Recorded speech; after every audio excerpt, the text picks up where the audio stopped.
Ku kan terbang tinggi di awan bersamamu dalam kemuliaan. Sebab firman-Mu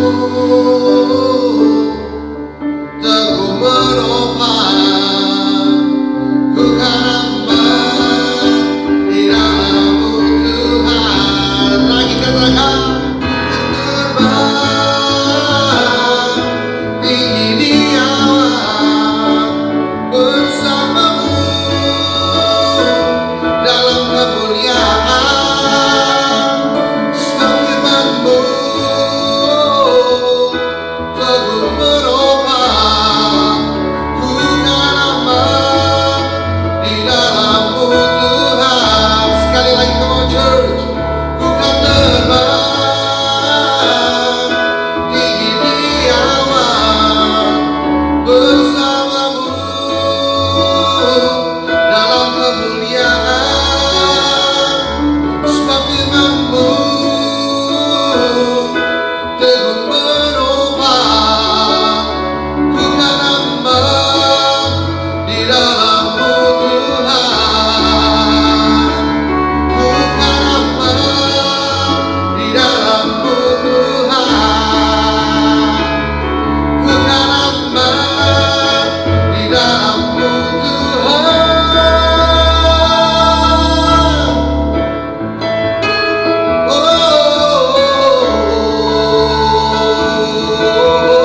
Ya, shalom teman-teman Star Youth dimanapun, ketemu lagi dalam ibadah Star Youth dan tetap semangat. Seperti moto saya, semangat terus semangat, itu biar menjadi semangat kita juga semua, bahwa Amsal 18:14 berkata orang yang bersemangat saja yang dapat menanggung penderitaannya. Jadi dalam menghadapi tantangan, menghadapi pergumulan, menghadapi persoalan di dalam hidup kita, kita butuh semangat di dalam Tuhan. Tentu saja dalam Tuhan, karena anak-anak muda Tuhan yang luar biasa. Nah, sore ini tema yang ingin saya bagikan masih sama dengan minggu lalu, karena saya ingin berbagi dalam sebulan ini untuk kita bisa menyenangkan hati Tuhan. Juga hamba-hamba Tuhan lain nanti yang akan berbicara di dalam ibadah youth ini, temanya bulan ini adalah menyenangkan hatinya Tuhan. Tapi sebelum kita lebih jauh lagi, kita akan angkat satu pujian sekali lagi. Terima kasih untuk present worship yang luar biasa tadi. Terus semangat, karena Tuhan bersemayam di atas puji-pujian dan tinggal di dalam penyembahan umatnya. Saya ingin nyanyi satu pujian di hadapan Tuhan yang menjadi tema gereja bulan ini. Dan kita tahu bahwa dari sejak mulanya dan sampai selanjutnya, bahwa rencana Tuhan itu adalah rencana yang terbaik dalam hidup kita.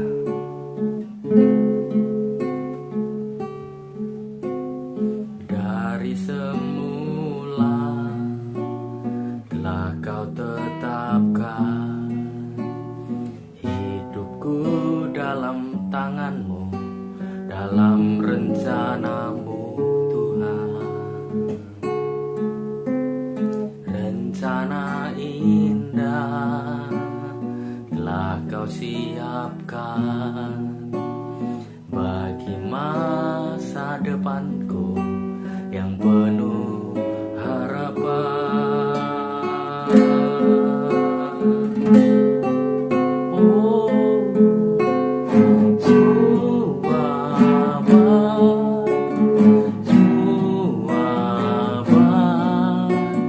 segala yang telah Kau berbuat di dalam hidupku.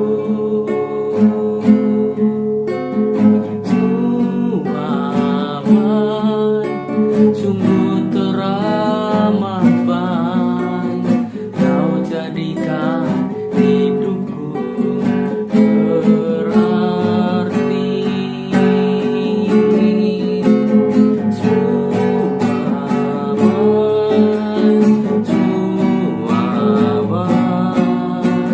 Segala yang telah Kau berbuat di dalam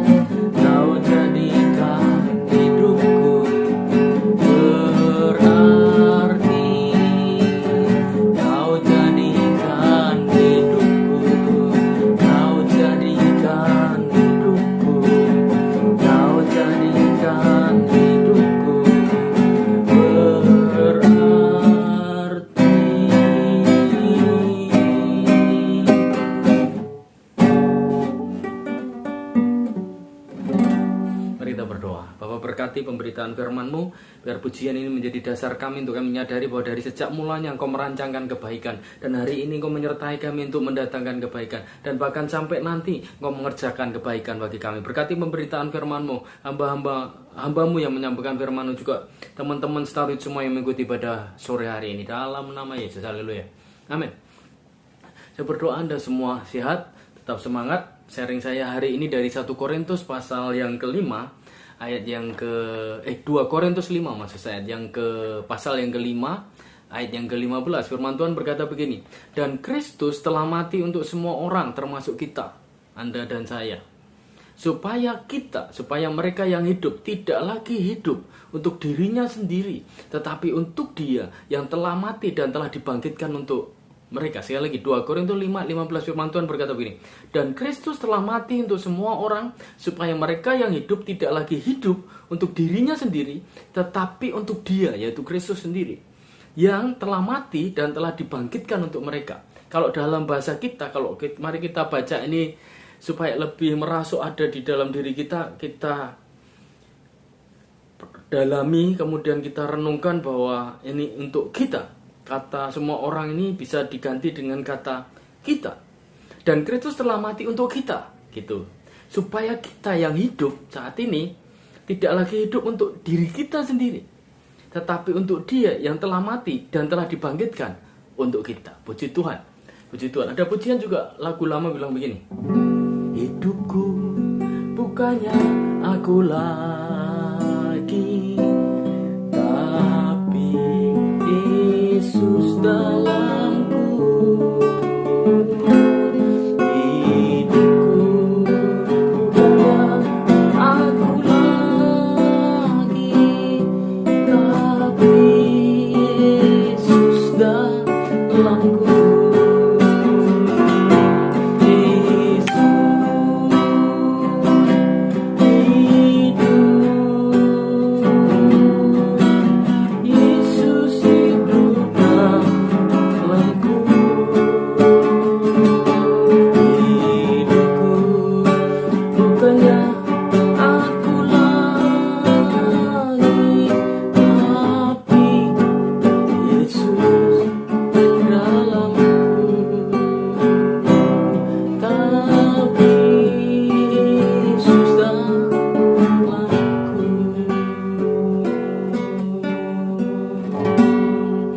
Ayat tadi berkata begini, ini tulisan Rasul Paulus, salah satu rasul besar, sebagian besar 13 kitab di dalam kitab Perjanjian Baru adalah tulisan Rasul Paulus, dan hari ini banyak membentuk pola pikir kita sebagai orang-orang percaya. Dan saya berdoa teman-teman Starius semua juga diteguhkan dengan ayat ini. Paulus dengan jelas tadi berkata bahwa dan Kristus telah mati untuk semua orang supaya mereka yang hidup tidak lagi hidup untuk dirinya sendiri, tetapi untuk Dia yang telah mati dan telah dibangkitkan untuk mereka. Seperti tema yang saya bagikan hari ini, menyenangkan hati Tuhan. Kasi kalau kita ditanya, kita pasti akan menjawab, iya, aku pasti mau menyenangkan hati Tuhan, Kak. Aku pasti mau menyenangkan hatinya Tuhan, Om. Aku pasti mau menyenangkan hatinya Tuhan, Mas. Tetapi masalahnya adalah bagaimana caranya kita bisa menyenangkan Tuhan. Karena begini, menyenangkan Tuhan itu tidak berbicara kita rajin ke gereja, rajin berdoa, rajin gereja. Tanpa mengecilkan arti itu ya, kita tetap harus rajin beribadah, walaupun hari ini kita masih online. Kita masih tetap harus baca Alkitab, kita tetap harus saat teduh di rumah. Tetapi artinya kalau berbicara menyenangkan Tuhan, itu tidak hanya berbicara ritual itu, tidak hanya bicara rutinitas itu, pelayanan, rajin semuanya, keliling gereja kemana-mana. Karena begini, kalau boleh jujur diakui, ya sebelum saya menggembalakan, saya banyak pelayanan keliling. Dan saya juga melihat dengan mata kepala saya sendiri bagaimana orang-orang yang sepertinya hebat di panggung itu, orang-orang yang sepertinya hebat di mimbar itu, ternyata pelayanan itu hanya seperti sebuah gedok kamuflase menutup kehidupan mereka, bahkan dari mereka beberapa itu pelarian. Dan saya berdoa teman-teman muda hari ini mengerti bahwa pelayanan itu bukan pelarian, pelayanan itu adalah ucapan syukur, pelayanan itu adalah ucapan terima kasih. Jadi kalau kita rajin ibadah, kalau kita rajin berdoa, kalau kita rajin baca Alkitab, kalau kita menghormati orang tua dan sebagainya, itu adalah bukti kita mengucap syukur untuk kebaikan Tuhan. Yang tadi Alkitab di atas sudah dijelaskan yang waktu kita baca bersama bahwa karena Yesus telah mati, telah dibangkitkan buat kita. Jadi kalau kita melayani itu udah bagian yang otomatis yang harus kita kerjakan kan. Dan kalau boleh jujur ya, semua yang kita lakukan, semua yang terbaik yang pernah kita lakukan, kalau mau jujur itu nggak akan pernah sebanding dengan apa yang Yesus lakukan. Tetapi hari ini saya mau sharing saja sederhana ya. Saya berdoa sharing saya ini nggak terlalu berat. Intinya kita harus menyenangkan Tuhan, itu aja. Umurmu berapa, engkau bekerja, engkau sekolah, engkau pernah gagal, engkau pernah kalah, engkau melakukan ini, tidak peduli buat Tuhan. Kalau engkau mau hari ini engkau bisa menyenangkan hati Tuhan. Jadi sekali lagi, menyenangkan Tuhan itu bukan hanya sekedar Anda rajin ibadah. Menyenangkan Tuhan bukan hanya sekedar Anda baca firman, karena banyak orang melakukannya seperti ahli Taurat atau orang-orang Farisi yang mengerjakannya karena kebiasaan, bukan karena hati. Karena yang penting hari ini adalah hati kita kepada Tuhan. Menyenangkan Tuhan juga bukan kita cerita, oh aku diberkati materi, aku kaya ini, aku ngalami mujizat, aku mengalami berkat jasmani yang luar biasa. Oh no, itu hanya bagian kecil. Tetapi belum tentu Tuhan disenangkan dengan apa yang kau kerjakan. Justru karena kau dapat itu, mungkin kau melakukannya untuk ya supaya orang tahu gitu ya. Tapi intinya begini, bukan itu yang penting, bukan ibadah kita, bukan berkat materi kita, bukan berkat jasmani atau mujizat yang kita alami. Tahun 2019 saya mengalami pertolongan Tuhan. Ini masih ada di leher saya bekas sakit sebuah sakit yang saya nggak pernah bayangkan sebelumnya, ada kelenjar tiroid atau apa waktu itu masih ada diagnosanya. Tapi kalau hari ini saya berbicara tentang masa-masa itu, saya berkata begini, itu pertolongan Tuhan, itu mujizat Tuhan yang bisa kita alami. Tapi menyenangkan Tuhan itu bukan hanya soal kita menerima mujizat. Menyenangkan Tuhan bukan soal kita menerima berkat saja. Nah, menyenangkan Tuhan itu artinya adalah kita mengenakan gaya hidup Kristus. Kita memakai apa ya? Kalau dalam kitab Filipi pasal 2, pikiran dan perasaan seperti Kristus, begitu. Nah, pertanyaannya sore ini teman-teman, kita semua juga perenungan saya, bagaimana caranya kita bisa menyenangkan Tuhan kan gitu? Bagaimana kita bisa memulai, melangkah dari mana sih Om? Melangkah dari mana sih Mas? Melangkah dari mana sih Kak untuk kita bisa mulai menyenangkan Tuhan? Minggu lalu sebenarnya saya sudah singgung sedikit, tapi karena temanya tetap sama, hari ini saya akan tetap sampaikan. Nah, menyenangkan Tuhan itu tergantung pilihan kita. Anda mau menyenangkan Tuhan atau tidak? Kita mau memberi yang terbaik kepada Tuhan atau tidak? Kita mau bersyukur dengan apa yang Yesus kerjakan, yang mati dan bangkit buat kita atau tidak? Nah, paling tidak hari ini ada 2 renungan kita hari ini, karena saya nggak lama. Renungan pertama, poin pertama, hal pertama yang harus kita mengerti bagaimana caranya supaya kita bisa menyenangkan hati Tuhan, sadar dan pahami rencana Tuhan secara lengkap. Maksudnya begini, Tuhan itu nggak cuma beri berkat materi, Tuhan itu nggak cuma beri berkat jasmani, Tuhan itu nggak cuma memberi berkat jasmani, tapi Dia memberikan kepadamu, memberikan kepadaku, kita semua, yaitu keselamatan yang kekal. Sadari itu dari semua rencana. Kenapa Tuhan rela turun menjadi seorang manusia, menebus dosa, disalibkan, menderita, bangkit lagi, itu adalah supaya kita semua diselamatkan. Maksud saya gini teman-teman, kalau kita mengerti bahwa Tuhan itu menebus kita, membebaskan kita, memulihkan kita dari hidup lama yang rusak dan dibadikan manusia yang baru, seperti kitab 2 Korintus 5 ayat 17. Nanti Anda baca 2 ayat di bawah ayat ini, ayat 17 berkata bahwa siapa yang di dalam Kristus adalah ciptaan baru, yang lama udah berlalu, hari yang lama udah berlalu, sekarang adalah hari yang baru, manusia baru di dalam Tuhan. Ari yang sekolah nggak benar, Ari yang suka mabuk-mabukan, Ari yang suka nggak menghormati orang tua, itu sudah nggak ada lagi karena pengenalan kita kepada Tuhan Yesus. Jadi yang pertama adalah sadar dan pahami rencana lengkap Tuhan. Jadi kalau Anda diberkati teman-teman, hari ini ada yang naik jabatan ya kan, yang kerja, yang sekolah nilainya bagus ya kan, pergaulan Anda jadi berkat banyak orang, atau prestasimu memberkati banyak orang gitu ya. Itu belum selesai, karena rencana intinya Tuhan itu adalah nanti Anda diselamatkan di surga kekal untuk selama-lamanya. Masuk surga, itu diselamatkan. Amin. Ya percaya, semua yang mengikuti ibadah ini semua percaya masuk surga, itu aja simpel. Kenapa? Karena kita percaya Yesus. Jadi selama kita ada di dunia ini, sadari bagaimana rencana Tuhan. Dan temukan tujuan Tuhan dalam hidupmu. Kenapa? Karena kita masing-masing ditetapkan Tuhan untuk sebuah tujuan. Kita ditetapkan Tuhan untuk sebuah destiny. Kita ditetapkan Tuhan untuk sebuah rencananya.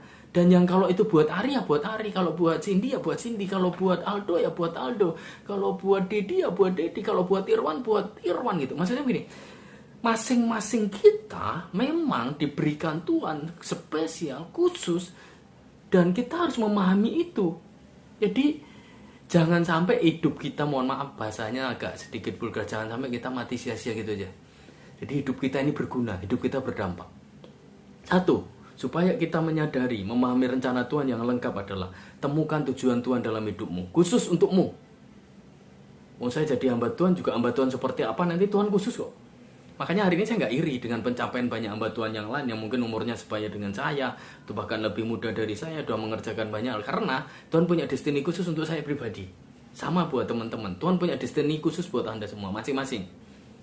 Temukan itu. Yang kedua, bagaimana cara menemukan itu? Ya tentu saja kita harus punya pergaulan, harus punya pertemuan, kita harus punya intensitas yang rutin ketemu sama Tuhan gitu. Gimana caranya? Balik lagi, ini sesuatu yang lama yang saya harus sharingkan. Baca firman, renungkan firman, berdoa, pujian, penyembahan setiap hari. Katakan amin. Yang kedua, kita harus memahami, yang pertama itu sadar dan memahami rencana Tuhan secara lengkap. Yang kedua, kita harus menyadari dan juga memahami sikap dan perbuatan seperti apa yang harus kita lakukan supaya Tuhan senang. Loh ya dong, Anda punya orang tua kan pasti punya selera bagaimana caranya Anda menyenangkan orang tua kan gitu kan. Makan misalnya, saya juga punya selera makan ya. Kadang-kadang pada waktu makan kita pengen tertentu kan gitu. Nah kita harus tahu seleranya Tuhan itu. Kita harus tahu, kalau kita udah tahu seleranya Tuhan, kita bisa ngerti apa yang harus kita lakukan buat Tuhan. Filipi 2 ayat yang ke-5 sampai 8, gak usah baca sendiri nanti ya. Itu kita disuruh untuk menaruh dan pikiran dan perasaan Kristus dalam hidup kita bersama, dalam tindakan sehari-hari. Yakobus 2:17 juga berkata bahwa iman tanpa perbuatan adalah mati. Poin saya di yang kedua ini adalah mengerjakan sesuatu, ada perbuatan, ada tindakan yang membuat Tuhan berkenan gitu. Tindakan yang menghormati, menghargai kehadiran Tuhan. Berusaha terus hidup berkenan kepada Tuhan. Kenapa tadi lagu berkata bahwa dari semula kita ditetapkan, dan hari ini kita dituntun oleh Tuhan, dan nanti sampai selesai kita harus menyelesaikan rencana Tuhan. Ada pujian lagi juga berkata begini, menyenangkanmu, senangkanmu,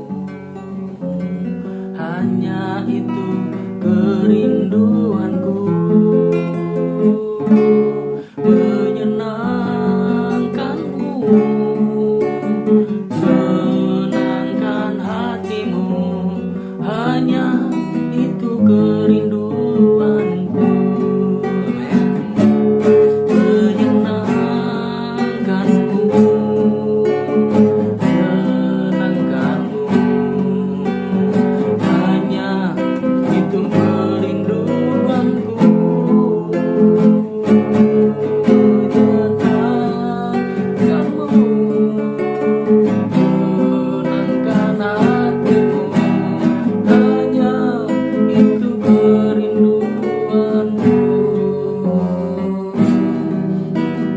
hanya itu kerinduanku. Lagu ini diilhami oleh Tuhan, dan dia menyadari poin yang saya sharingkan hari ini, bahwa saya baca lagi 2 Korintus 5:15 tadi, dan Kristus telah mati untuk kita, supaya kita yang hidup tidak lagi hidup untuk diri kita sendiri, tetapi untuk Dia yang telah mati dan telah dibangkitkan untuk kita. Saya tahu yang mengubah pujian ini sudah mengerti ayat ini, dan dia memahami bahwa hidup ini adalah untuk menyenangkan Tuhan, dan hanya itu kerinduan seharusnya yang kita miliki di hadapan Tuhan. Hari ini kalau saya boleh sharing sama teman-teman, kondisi saya sedang dalam situasi yang menurut beberapa orang tidak baik, tapi menurut saya Tuhan turut bekerja untuk mendatangkan kebaikan dalam hidup saya. Udah pasti. Saya menyadari kalau kita masih diberi kesempatan hidup, kesempatan untuk menyenangkan Tuhan, kan gitu kan. Hanya itu kerinduanku, kan gitu. Ada pujian lagi juga bilang gini, hidup ini adalah kesempatan, hidup ini untuk melayani Tuhan. Jangan sia-siakan waktu yang Tuhan beri. Hidup ini harus jadi berkah. Oh Tuhan, pakailah hidupku selagi aku masih kuat. Bila saatnya nanti ku tak berdaya lagi, hidup ini sudah jadi berkah. Oh Tuhan, pakailah hidupku selagi aku masih kuat. Bila saatnya nanti ku tak berdaya lagi, hidup ini sudah jadi berkah. Hidup ini